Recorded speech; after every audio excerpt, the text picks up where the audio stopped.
show tomorrow. Have a great show. Enjoy. Any plans for the weekend? Says, Sean, Pauline? Well, baka tomorrow, Sunken Garden, nandun pala ang party. why not? Wow, oo nga. See you there. Ayan. Ikaw? Sana hindi umulan, no? Sana hindi umulan. Pagdadasal natin yan. Okay. All right. Thank you so much. Again, what a great show. Namamaos na nga ako eh. At least it's the end of the work week. It is Friday. Binati niyo ba si Marie? Birthday ni Marie, di ba? Happy birthday, Happy birthday kay Marie. Oh, happy birthday At kay Marie Lisa, pala. thank you. Floor director of The Big Story. Thank you once again to Cess, to Sean, to Pauline, and on our show tonight, to end the week, we learn more about the expectations from Filipino-American NBA rookie Dylan Harper as he joins the stacked young core of the San Antonio Spurs. Plus, updates from the PBA Philippine Cup semis, Denise, with a couple of Game 2s on tap. And of course, we take a look at Team Liquid's preparations for the Mobile Legends Bang Bang Women's Invitational Tournament of the Esports World Cup. Kala mo kumanta ako, no? Namamaos. Oo nga, parang tinalo mo. Oo nga. I'm Andre Felix. And I'm Denise Tan, sitting in for Cheska Liton Calao. And here's tonight's play-by-play. Ramiro, the show by Mamoy leaves. Puts it on. Unbelievable. Gemma on the left side. Oh, the pass! Macunas rejecting Esteban for the point.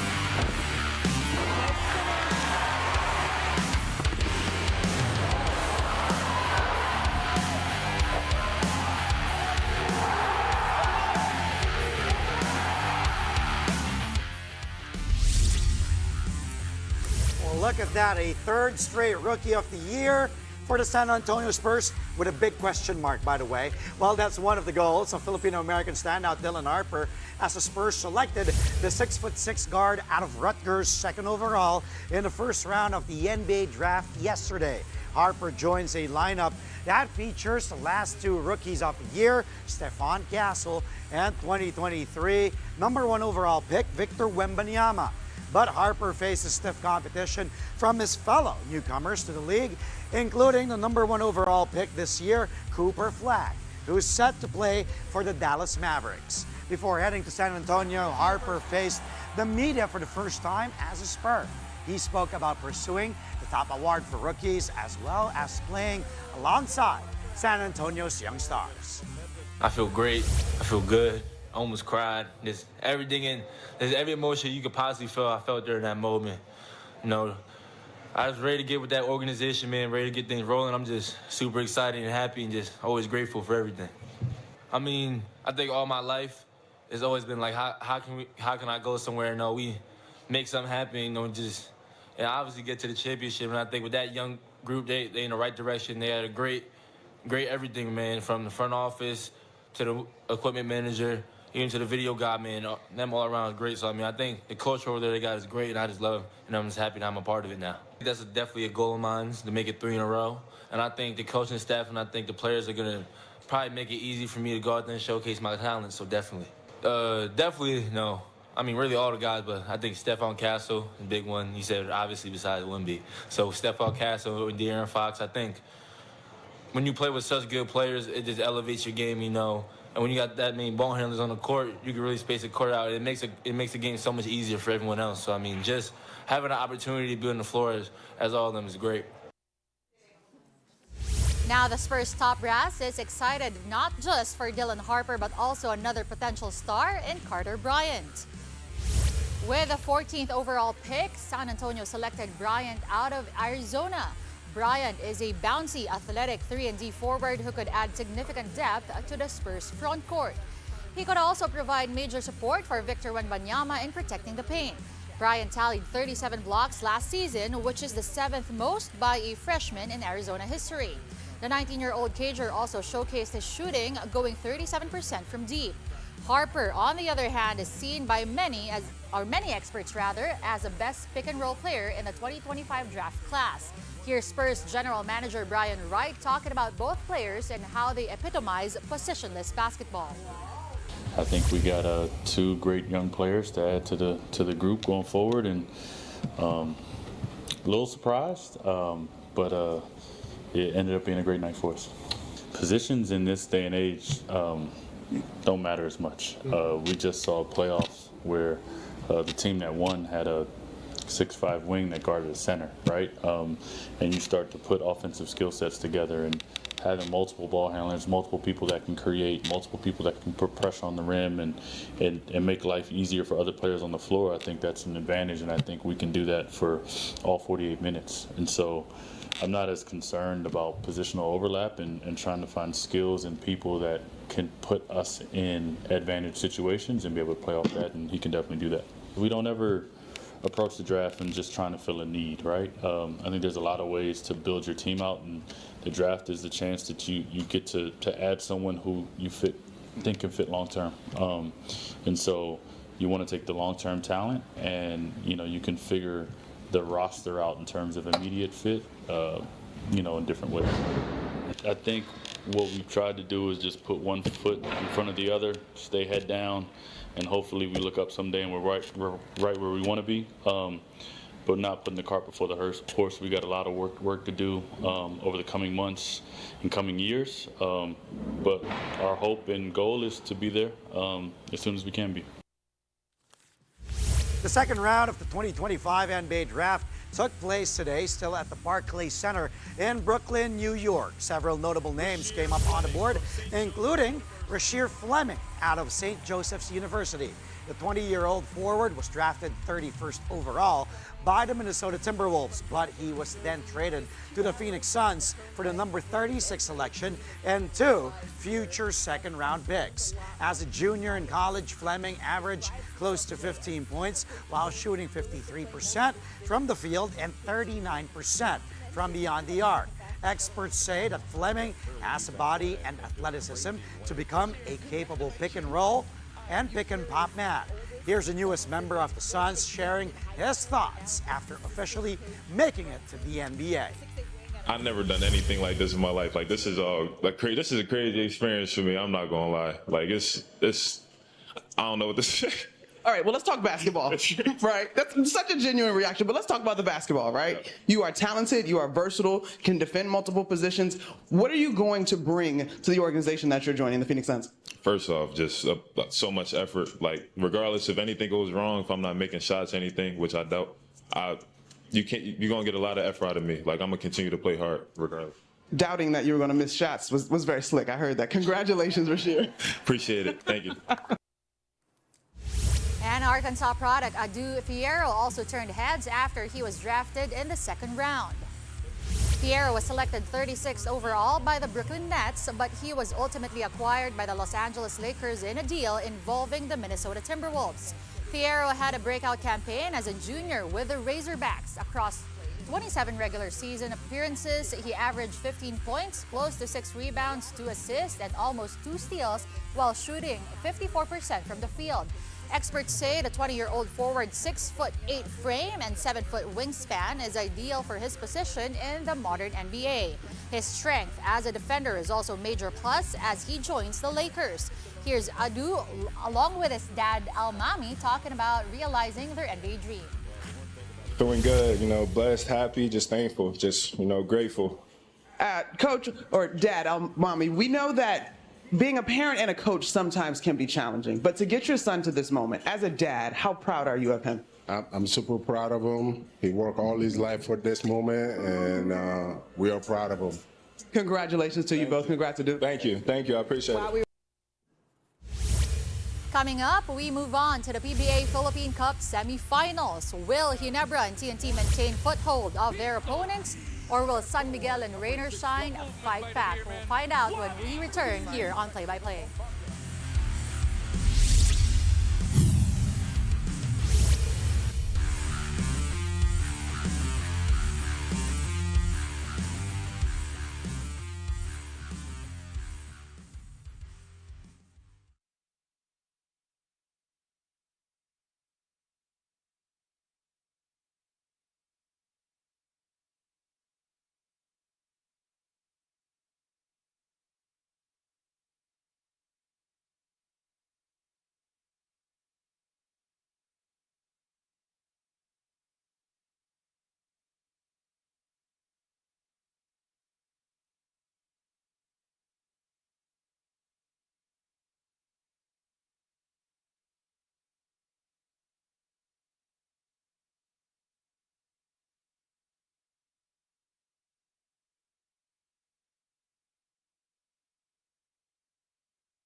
And we're back. Thank you for joining us here on Play by Play, only on One News.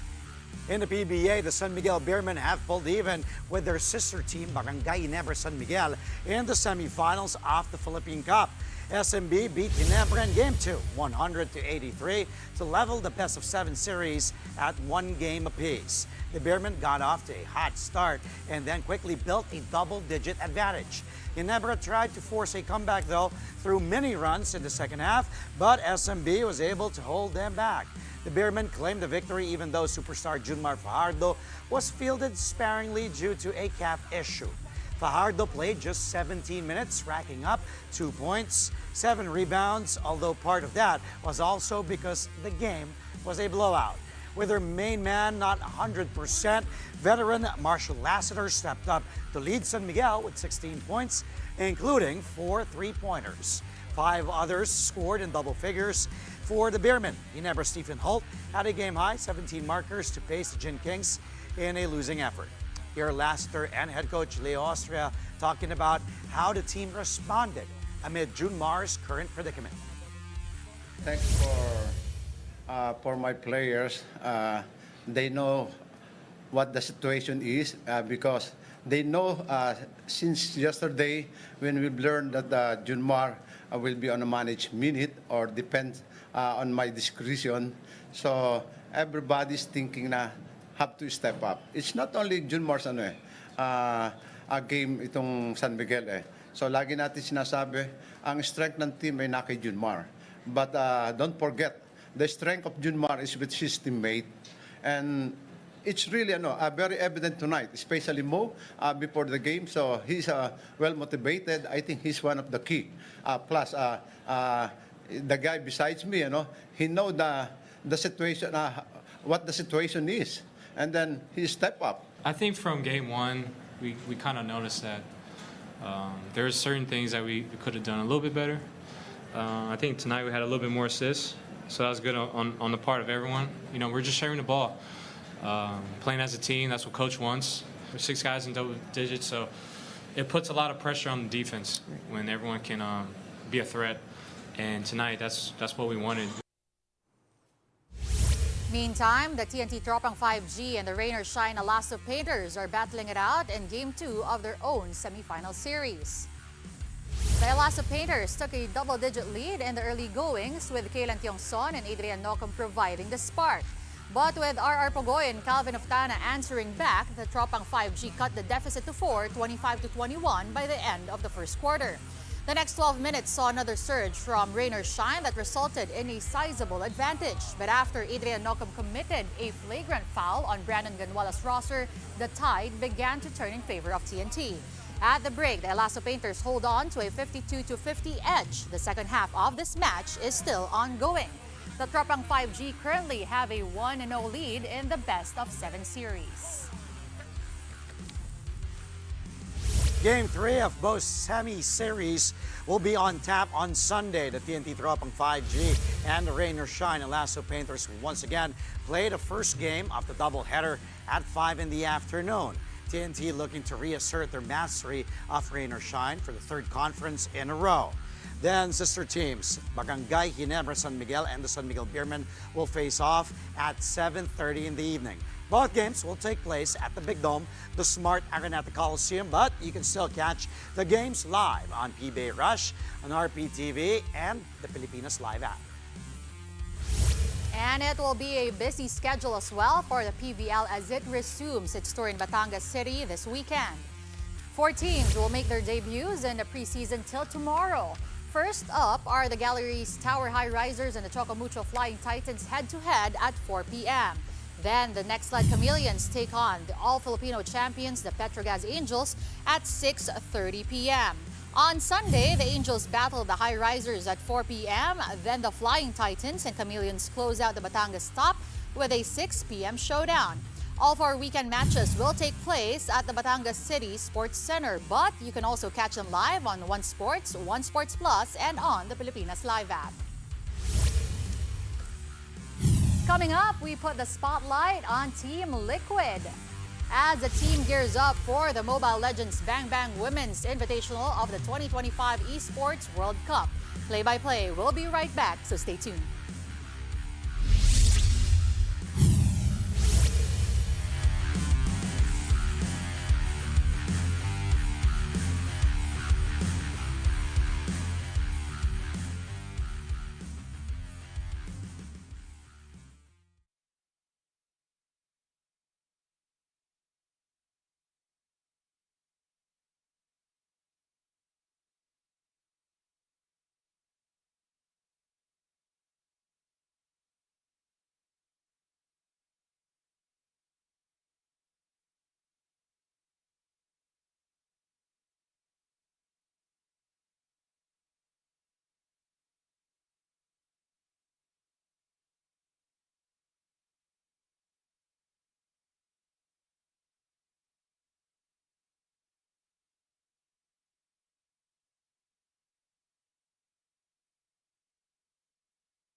You're watching Play-by-Play on One News. Welcome back. Team Liquid is eager to do well at the Mobile Legends Bang Bang Women's Invitational Tournament of the Esports World Cup. Mobile journalist Amy Atienza gives us a glimpse of their training in this report. Like the rest of the Philippine contingent, Team Liquid is ready to take on the world stage as they represent the country in the MLBB Women's Invitational of the Esports World Cup 2025. Team Liquid is slowly etching its name in the MLBB scene after a runner-up finish in the Athena League. Now, they're taking their talents overseas to size up against the world's best. As they take on this journey towards victory, Team Liquid gave 1PH an exclusive peek at their preparations for the EWC. Parang halos full day din po yung practice namin. RG, screen, tapos siguro kung may break kami, 1 to 3 hours, ganun. For the team, getting to face MLBB World #1 Navy Philippines in the Athena League was a great opportunity to learn, and they wish to apply the new tactics and skills they've picked up when they play in the World Cup in Riyadh, Saudi Arabia. Siguro po yung learnings ko dun is we have to be strong sa mindset namin and huwag mapagod agad. So, kailangan talaga malakas yung loob namin. And pinapalakas namin yun. But while they're busy with preparations, the team does not forget to take a break. They do that by bonding over their love for food and playing other games. Nagkakasundo po kami sa pagkain po. Mahilig po kami kumain. Anong favorite niyong food? Anong favorite niyong food? Tama yung fast food po. Ano po? Minsan naglalaro din po ng ibang games. Roblox, Minecraft, gano'n. Anong mga games sa Roblox naman yung nilalaro niyo? Yung horror. Yung Squid Game. Squid Game. Sino pinakamagaling? Ako! Oy, ako! Amid the fun, Team Liquid keeps their eyes on the prize. And that is definitely what we will watch out for in the Esports World Cup. Mobile journalist Amy Atienza, we are One News. Time for some good news. Filipina tennis ace Alex Ayala is through to the finals of the Eastbourne Open in United Kingdom. Ayala took down Varvara Gracheva of France in a tightly contested semis matchup 7-5, 2-6, 6-3. The 20-year-old resets her best results in the grass season as she gears up for a shot at the title. All this is part of Ayala's preparations for her Wimbledon debut. The draw for the grass court major took place earlier today, and Ayala will face defending women's singles champion Barbora Krejcikova in the first round. Interestingly, Krejcikova was Gracheva's opponent in her quarterfinal match at the Eastbourne Open, but the Czech tennis star had to withdraw due to an injury. Wimbledon will begin on Monday, June 30, and will run through July 13 in London.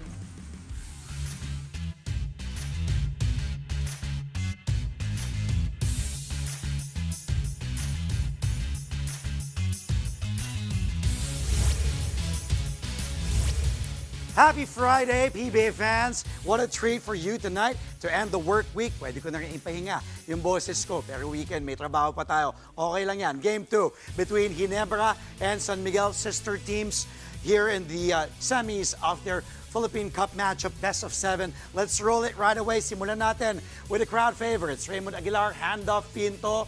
Pinto trapped there in the double by Tiongson and Tautua off to Aguilar. Handoff back to Pinto, gets bumped by Tiongson. No whistle blown, but still was able to put that one up and in. The former Arellano chief just throwing it up and in there. But look at the score. Doesn't matter, 6 minutes remaining. What a blowout. At that point, San Miguel up by a lot of points, 92-69, up by 21 to be exact. Pinto, by the way, had 10 points in 9 minutes, 4-4 from the field, but of course, it went to waste, losing effort for Nards Pinto. Okay, roll the next play. Punta naman tayo sa SMB. Here's Tautua on the low block, posting up against Japet. Dribbling inside too deep, using the body, fade. What a move from Big Mo, who had 10 points in this one, 10 boards, double-double for Tautua to help the Beermen to the victory. What a move. bumping bodies, drawing some little bit of space, and then puts that up and in for Tautua over the outstretched long arms of Chapit Aguilar. Okay, on to the next play. Jongson going down to Junmar, draws the double, and Adamos late on the recovery there. No safety defense. That leads to Fajardo-Troliano connection. Junmar against Troy, double by Holt.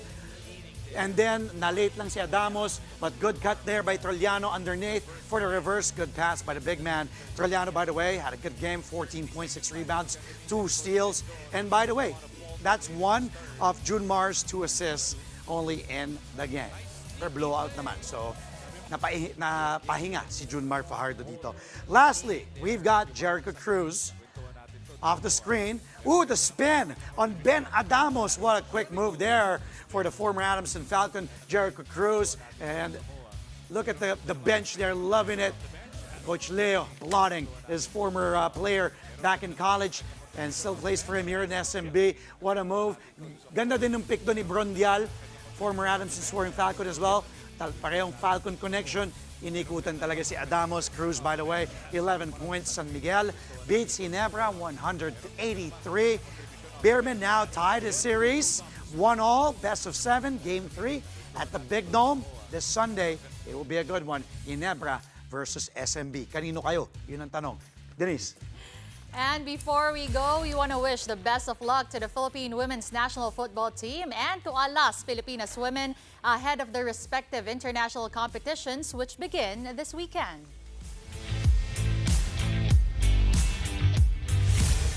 Let's start with the Filipinas. They will face Saudi Arabia tomorrow to start Group G play in the 2026 AFC Women's Asian Cup qualifiers in Cambodia. The Filipinas will also face the host team and Hong Kong in the following days. Only the group winner will advance to the Asian Cup. Now, as for Alas women, they will open their campaign in a VTV Cup on Sunday. The Philippines will once again play the host nation Vietnam in a highly anticipated rematch of the ABC Nations Cup final. Alas women will also face China's Sichuan Club and Australia in the first round. No team will be eliminated right away from pool play, but instead, they will battle for seeding in the quarterfinals. The final 14-woman Alas lineup features a mix of returning stalwarts and fresh talents, including Phil-Am standouts Brooke Van Sickle, MJ Phillips, and Tia Andaya, who are set to make their national team debuts. Packed show, packed week. Any plans for the weekend then? Rest. Paano nga pahingingan yan sa mga kabili niyan ng rest? I-push mo kasi ang pahinga. Pahingi naman, kahit konting pahinga lang. And that's all from us tonight, but you can catch us again on Monday at 8:30 p.m. for a play-by-play of today's top sports stories. Play-by-play is on One News, that's Signal TV Channel 8 on SD and Channel 250 on HD. We're also available on Signal Play and Pilipinas Live. Kobolet on Monday? You'll be back? Until Wednesday. Until Wednesday, all right. I'm Andre Felix. And I'm Denise Tan, sitting in for Cheska Liton-Calao. Thank you for watching.